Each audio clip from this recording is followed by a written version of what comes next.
اگر اپنے حسن کی نمائش کرو، اپنے لباس کو شریعت کے خلاف پہنو، اپنی زندگی کو اللہ کی نافرمانی میں گزارو، تھوڑی مہلت دے گا، پھر اس کے بعد جب اس کی قدرت کا شکنجہ کسا جائے گا اور جب اس کا عذاب اترے گا، جب اس کی پکڑ ہوگی، تو انسان کا حال یہ ہوتا ہے جب اللہ پکڑ کرتا ہے تو دنیا کی کوئی طاقت اللہ کے شکنجے سے چھڑا نہیں سکتی۔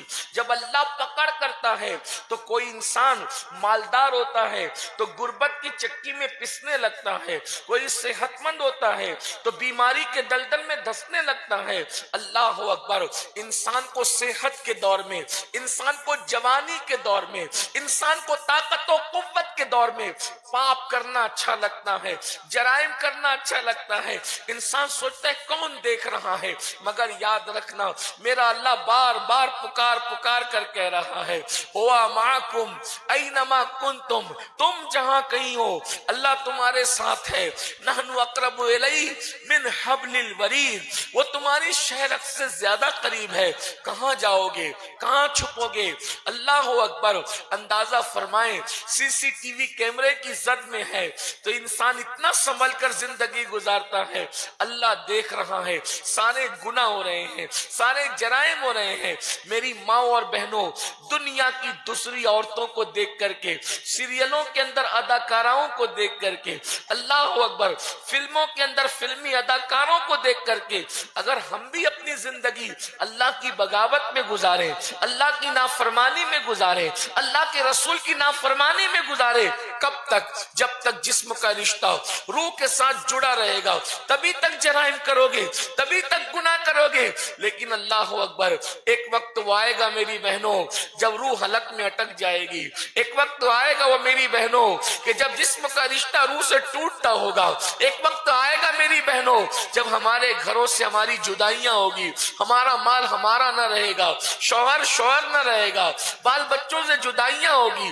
دنیا چھوڑ کر جانا ہے۔ قرآن ارشاد فرماتا ہے اللہ اکبر، اینما تکونوا یدرککم الموت ولو کنتم فی بروج مشیدہ، اگر تم مضبوط قلعے میں جا کر چھپو گے وہاں بھی اللہ کی موت آ کر کے رہے گی، اللہ کی طرف سے موت آ کر رہے گی۔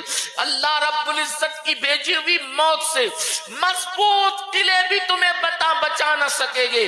اللہ رب العزت جب موت کو بھیجے گا اس کی طرف سے آنے والی موت مضبوط قلعوں میں چھپنا بھی تمہیں محفوظ نہ کرے گی۔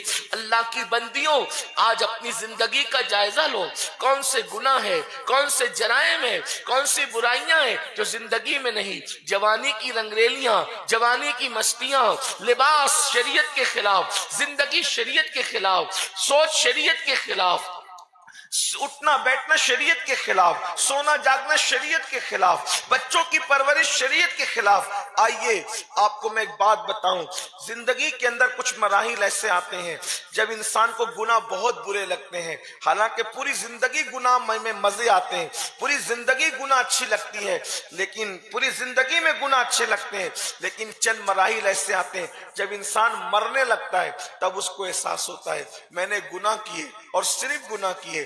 مگر یاد رکھنا اس وقت کا پچھتانا اس کو کام نہیں آتا۔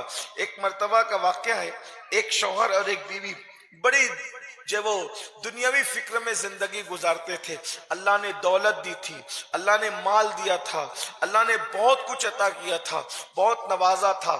شوہر اور بیوی کا پیار اتنا مشہور تھا کہ شوہر نے اپنی بیوی کے لیے کانچ کا محل بنایا تھا، جس کو شیش محل کہتے ہیں، کانچ کا محل بنایا تھا۔ اور کانچ کا محل بنانے کے بعد اللہ اکبر، ایک مرتبہ اس کی خوبصورت بیوی اپنے بالوں میں کنگھی کر رہی تھی اور ماڈرن سوچ رکھنے والا اور دنیاوی سوچ رکھنے والا شوہر اپنی بیوی کی خوبصورت جب وہ کنگھی کو دیکھ رہا تھا، ایسے میں اس نے کہا کتنی خوبصورت ہو تم، کتنی حسین ہو تم، کتنی جمیل ہو تم۔ اللہ نے جنہیں خوبصورت بنایا ہے اس پر اللہ کا بڑا احسان ہے۔ لیکن حضور علیہ السلام فرماتے ہیں جس کی خوبصورتی اور خوب سیرتی، یعنی جو خوبصورت بھی ہو اور خوب سیرت بھی ہو، انشاءاللہ وہ جنت میں جائے۔ جس کو خوبصورتی بھی ملی ہو اور خوب سیرتی بھی ملی ہو، انشاءاللہ وہ جنت میں جائے گا. لیکن جس کو صرف خوبصورتی ملی اور خوبصورتی نہیں ملی تو پھر اس کی خوبصورت جلد کو جہنم کی آگ کھائے،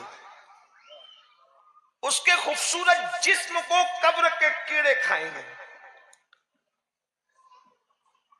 مجھے کبھی سوچ کر کے حیرت ہوتی ہے، اگر چونٹی ہمارے جسم پر رینگے تو ہماری نیند اڑ جاتی ہے، جب اس جسم کو قبر کی مٹی کھائے گی تو کیا ہوگا؟ جب اس حسین و جمیل جسم پر قبر کے کیڑے حملہ آور ہوں گے تو اس وقت کیفیت کیا ہوگی؟ کیا وہ لمحات ہوں گے؟ کیا وہ کیفیت ہوگی؟ بہرحال بہت خوبصورت تھی اس کی بیوی اور وہ اس کے حسن جمال سے خوش ہو رہا تھا. ایسے میں اس نے کہا کہ تو اتنی خوبصورت ہے کہ اگر تجھے کوئی دیکھے تو تیرے سامنے لوگ اپنا دل ہار جائیں، اپنے ایمان کا سودا کر بیٹھے، عقیدے کا سودا کر بیٹھے، تسبیح مصلی چھوڑ دیں. ایسا کوئی نہیں ہے پورے بغداد کے اندر جو تیرے حسن و جمال سے متاثر نہ ہو. اس نے اپنی گردن کو جھرجھری دی اور بالوں کو جھرجھری دینے کے بعد اس نے کہا کہ کیا واقعی پورے بغداد میں کوئی ایسا نہیں ہے کہ مجھے دیکھ کر بھی وہ ایمان اور عقیدے پر قائم رہے اور مجھے دیکھ کر وہ نہ بگڑے؟ تو اس کے شوہر نے کہا کوئی مجھے ایسا نظر نہیں آتا. تو اس کی بیوی کی زبان سے نکل گیا، کیا سید الطائفہ کہنے والا جنید بھی اگر مجھے دیکھے، میرے حسن و جمال کو دیکھے، تو وہ بھی اپنے دین، عقیدے اور نیکی اور تقوی پرہیزگاری پہ قائم نہ رہ سکے گا؟ شوہر دنیا دار تھا اور اس نے سید الطائفہ جنید بغدادی کو اپنی طرح سمجھ رکھا تھا. اس نے کہا تیری خوبصورتی اور حسن و جمال بھی ایسا ہی ہے کہ شاید جنید بھی اگر تجھے دیکھ لے تو وہ صداقت، دیانت، امانت، تقوی اور پرہیزگاری پہ قائم نہ رہ سکے. تو اس خوبصورت اور حسین و جمیل لڑکی نے کہا تو کیا ہم قسمت آزمائی نہ کریں جنید کے پاس جا کر اور نہ دیکھیں کہ جنید کیا کرتے ہیں؟ اس نوجوان نے کہا اگر ایسی بات ہے تو جاؤ اور جنید کے سامنے اپنے حسن کو بے نقاب کر دو. سید الطائفہ حضرت سیدنا جنید بغدادی رضی اللہ تبارک و تعالی عنہ اپنی خانقاہ میں تھے.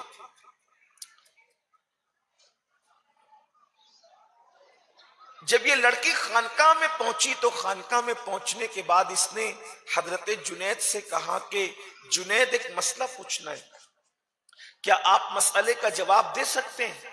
سید الطائفہ حضرت جنید بغدادی نے فرمایا کیا مسئلہ ہے؟ کہا کہ میں آپ سے تنہائی میں مسئلہ پوچھنا چاہتی ہوں، آپ تنہائی میں جواب دے تو مہربانی. آپ اٹھے اور کنارے کی طرف گئے تو اس نے اپنے چہرے کو کھول دیا اور اپنے حسن و جمال پر چونکہ بڑا گھمنڈ تھا، بڑا غرور تھا اس نے اپنے چہرے کا سے جیسی پردہ ہٹایا، حضرت جنید بغدادی نے نظریں نیچے کی، فرمایا استغفر اللہ، کیا کر رہی ہے؟ کسی عورت کو زیب نہیں دیتا کہ کسی مرد کے سامنے وہ بے حجاب اور بے نقاب آئے. تو اس نے فوراً کہا جنید میری اتنی خوبصورتی اور حسین و جمیل صورت کیا تمہیں متاثر نہیں کرتی؟ کیا میں اپنے جسم کو تمہارے سامنے پیش کرنے کے لیے آئی ہوں اور تم میرے جسم سے لطف اندوز نہیں ہونا چاہتے؟ یعنی اس نے ڈائریکٹ حضرت سید الطائفہ جنید بغدادی رضی اللہ تعالیٰ عنہ کو بدی کی اور بدکاری کی دعوت دی اور کہا جنید میری خوبصورت آنکھیں دیکھو، میری حسین آنکھیں دیکھو، میرے بال دیکھو، میرے نرم اور ریشم کی طرح بال دیکھو، میرا خوبصورت سا چہرہ دیکھو، میری نرگسی آنکھیں دیکھو. اس